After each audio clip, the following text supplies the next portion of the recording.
সপ্তাহ ৪, দিন ২। প্রথম দিনের মতোই একই রূপরেখা। প্রাতঃকালীন প্রতিফলন ২ করন্থীয় ১০ অধ্যায় ১৫-১৬। তাছাড়া অন্যদের কাজ নিয়েও আমরা গর্ব করছি না, যদি করতাম তবে তা সীমার বাইরে হতো।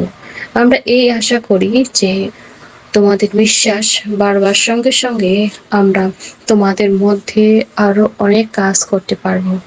তাতে তোমাদের কাছ থেকে গিয়ে আরো দূরের জায়গাগুলোতেও সুখবর প্রচার করতে পারব। এর ফলে কেউ বলতে পারবে না যে অন্য লোকে যেখানে কাজ করছে তাদের সেখানকার কাজের জন্য আমরা গর্ব করছি। আমেন। প্রভু বিশেষভাবে তরুণদের সীমাবদ্ধ করতে আগ্রহী। যদি তরুণদের প্রভুর সেবা করার হৃদয় না থাকে তবে তিনি তাদের সেবা করার জন্য উদ্দীপ্ত করবেন, কিন্তু একবার তারা উদ্দীপ্ত হয়ে গেলে তিনি তাদের সীমাবদ্ধ করবেন। মানব স্বভাব এই ধরনের সীমাবদ্ধতা পছন্দ করে না। উদাহরণস্বরূপ আমাদের ঘুম ও কার্যকলাপ উভয় ক্ষেত্রেই আমরা সীমাবদ্ধ তা পছন্দ নাও করতে পারি।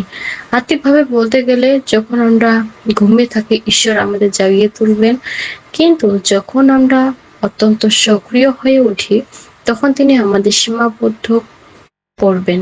একজন তরুণ ভাই হয়তো তরুণদের মধ্যে একজন নেতৃত্ব দানকারী হতে চাইতে পারে। যদি সে একজন নেতৃত্ব দানকারী হয়ে যায় তাহলে সে হয়তো মণ্ডলীতে একজন পরিচারক বা একজন প্রাচীন হতে চাইবে।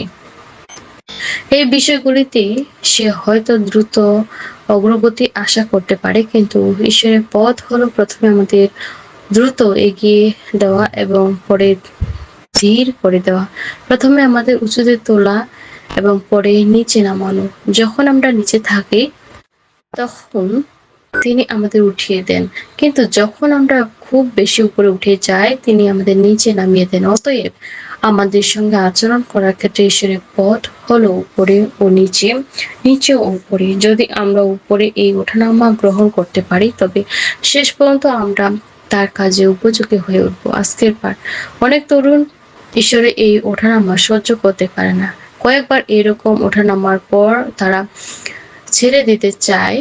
তাদের মনোভাব হতে পারে, যদি ঈশ্বর চান আমি উপরে থাকি তাহলে আমাকে স্বর্গ পর্যন্ত উঠতে দিন এবং প্রভু যিশু ফিরে না আসা পর্যন্ত সেখানে থাকতে দিন। আর যদি ঈশ্বর চান আমি নিচে থাকি তাহলে নিচে থাকতে দিন, কিন্তু আমি উপরে নিচে নিচে উপরে যেতে পছন্দ করি না। ঈশ্বর চান না আমরা সবসময় উপরে থাকি বা সবসময় নিচে থাকি। এমনকি প্রকৃতিতেও দিন ও রাতের পরিবর্তন এই বিষয়ে সাক্ষ্য দেয়। অন্তহীন দিন বা রাত বলে কিছুই নেই। ঈশ্বর আমাদের এমনভাবে সৃষ্টি করেননি যাতে আমাদের দিন বা রাত বহু বছর ধরে চলতে থাকে। এটি হয়তো আমাদের পথ অনুযায়ী, কিন্তু ঈশ্বরের পথ অনুযায়ী নয়। ঈশ্বর আমাদের নিচে নামানোর জন্য অনেক উপায় ব্যবহার করেন, কিন্তু তরুণ তাদের বিবাহিত জীবনের মাধ্যমে নিজেকে নিচে নামিয়েছেন। কোনো নির্দিষ্ট ভাই বিবাহের আগে হয়তো আকাশে উড়ন্ত ঈগলের মতো ছিল।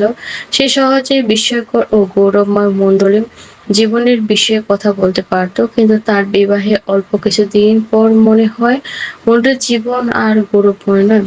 ঈশ্বর এমন উত্তেজিত ভাইকে শান্ত করার জন্য তার বিবাহকে ব্যবহার করেছেন, কিন্তু ক্ষেত্রে এমন একজন ভাই বিবাহের পর দীর্ঘ সময় নিচে থাকতে পারে, কিন্তু শেষ পর্যন্ত সে আবার উপরে উঠে আসে, যদিও আগের মতো উত্তেজিত ভাবে নয়। এটি উন্নতির একটি চিহ্ন। কখনো কখনো ঈশ্বর তোমাকে নিচে নামানোর জন্য কোনো একজন প্রাচীনকে ব্যবহার করতে পারেন। যদি তোমার সঙ্গে এমন কিছু ঘটে তবে তোমার উপলব্ধি করা উচিত যে তোমাকে নিচে নামাচ্ছেন এই প্রাচীন নন, ঈশ্বরই। তিনি প্রাচীনকে মাধ্যম হিসেবে ব্যবহার করেন, কোনো উদ্দেশ্য ছাড়াই। সে প্রাচীন হয়তো তোমাকে একটা নির্দিষ্ট কথা বলবেন আর সেই কথাই তোমাকে নিচে নামিয়ে দেবে। ঈশ্বর আমাদের সঙ্গে ভাবে আচরণ করেন কারণ তিনি পরিমাপ ঈশ্বর, যিনি আমাদের প্রত্যেককে একটি নির্দিষ্ট পরিমাপ বন্টন করেন। আমি উপলব্ধি করি যে নিচে থাকা একটি গুরুতর বিষয়। কিছু ভাই হয়তো এত দীর্ঘ সময় নিচে থাকে যে মনে হয় তারা আর কখনো উপরে উঠতে পারবে না। কিন্তু হয়তো আরো কিছু সময় পরে তারা আবার উঠে আসবে। মনে হয় এই উপরে ও নিচে থাকা আমাদের নিয়ন্ত্রণ বা পরিচালনার বাইরে। হ্যাঁ, আমরা এটিকে নিয়ন্ত্রণ বা পরিচালনা করি না। অতএব আমাদের সকল উপলব্ধি করা উচিত যে ঈশ্বর নিয়ন্ত্রণে আছেন এবং আমাদের নিজ নিজ পরিমাপের মধ্যে রাখার জন্য এটি তারপর এই দেশে প্রভু ক্ষমতার একটি নির্দিষ্ট পরিমাপ পর্যন্ত বিস্তার লাভ করছে। তবুও মনে হয় এই বিস্তারের একটি সীমা রয়েছে। তবে এর অর্থ এই নয় যে প্রভু স্থিরভাবে পুনরুদ্ধারে বিস্তার থামিয়ে দেবেন।